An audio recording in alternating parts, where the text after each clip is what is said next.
वडोदरा महानगर पालिका नौकर मंडल की ओर से रक्तदान शिविर और साथ ही भगवान श्री सत्यनारायण की कथा का आयोजन करवाया गया है।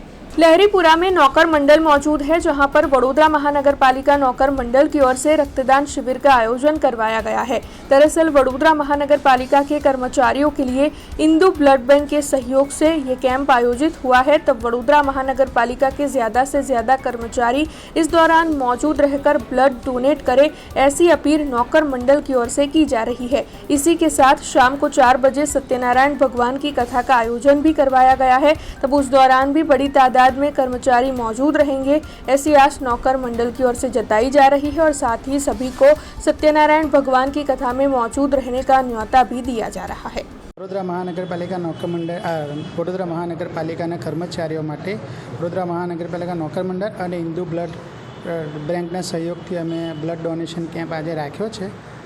દરેક કર્મચારીને અમે ઇન્ફોર્મ કરી દીધું છે અને ધીરે ધીરે બધા બ્લડ ડોનેશન કેમ્પમાં આવશે અને સાંજે 4:30 વાગે અમે લોકોએ સત્યનારાયણ ભગવાનની કથાનું પણ આયોજન કર્યું છે, જેમાં પણ દરેકને અમે ઇન્વિટેશન આપેલું છે, એટલે એમાં પણ બધા આવશે। हमसे जुड़े रहने के लिए हमारे YouTube चैनल को सब्सक्राइब करें और नई वीडियो की नोटिफिकेशन के लिए बेल आइकॉन को दबाएं।